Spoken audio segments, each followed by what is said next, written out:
ഞാൻ പാർട്ടിക്ക് പോവാതിരിക്കാൻ വേണ്ടി നീ അറിഞ്ഞുകൊണ്ട് ചെയ്തതാണ്. അമ്മേ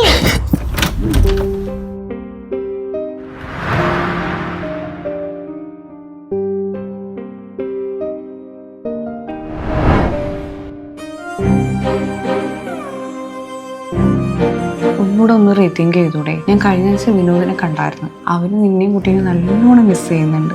ഇല്ല, ഇനിയൊരു തിരിച്ചു പോക്കില്ല. ഞാനും കുഞ്ഞും ഒരുപാട് അനുഭവിച്ചിട്ടുണ്ട്. എനിക്കും കുഞ്ഞിനൊരു വാല്യൂ തരാത്ത ഒരാടത്തേക്ക് ഇനിയില്ല.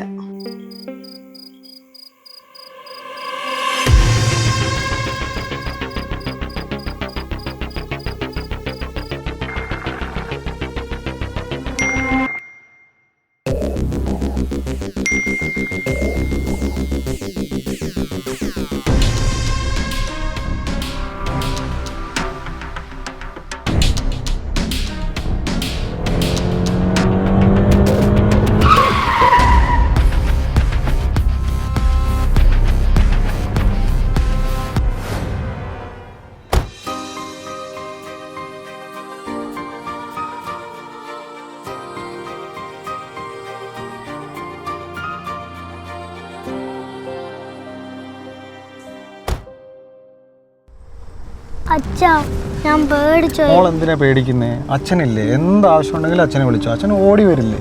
അച്ഛാ, നമ്മൾക്ക് ഒന്നിച്ചു നിന്നൂടെ? അത് അച്ഛൻ മാത്രം ആഗ്രഹിച്ചോണ്ടായില്ലല്ലോ. അമ്മേ അമ്മേ, അച്ഛൻ എന്താ വരാൻ ലേറ്റ് ആവുന്ന? അച്ഛൻ വരും മോളെ, സമയാവുന്നല്ലേ ഉള്ളൂ. എത്ര നേരം ഞാൻ ഒരുങ്ങിയിരിക്കുന്നു. അച്ഛൻ ഒന്ന് വിളിക്കുക. ഏട്ടാ എവിടെയാ? ഞാൻ വന്നോണ്ടിരിക്കുക.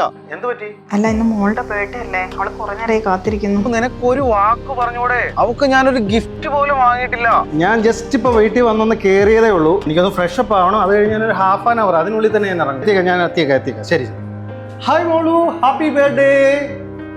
അതെ, ലാസ്റ്റ് വീക്ക് ഞാൻ വാങ്ങിച്ച ഡ്രസ്സില്ല, അതൊന്ന് അയൺ ചെയ്തു. എനിക്ക് വെളിയിലൊന്ന് പോകാനായിട്ട്. ഇന്നിനി പോണോ? മോളെ ബർത്ത്ഡേ അല്ലേ? അവൾ ഒരുപാട് ആഗ്രഹിച്ചതാ. നിന്നോട് ഞാൻ പല പ്രാവശ്യം പറഞ്ഞിട്ടുണ്ട്, ഈ വക കാര്യത്തിൽ ഇടപെടരുത്. കുഞ്ഞിന്റെ ബർത്ത്ഡേ നമുക്ക് നാളെ ആഘോഷിക്കാം.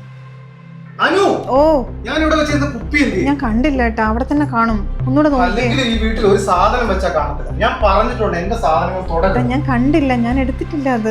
ഇത് പിന്നെന്താ? ഞാൻ ഇത് അവിടെ വെച്ചിരുന്ന സാധനം ഇവിടെ അങ്ങനെ വന്നു. ഇത് നിന്റെ അലമാരി. എനിക്കറിയില്ല. ഞാൻ പാർട്ടിക്ക് പോവാതിരിക്കാൻ വേണ്ടി നീ അറിഞ്ഞുകൊണ്ട് ചെയ്തതാടി. അമ്മേ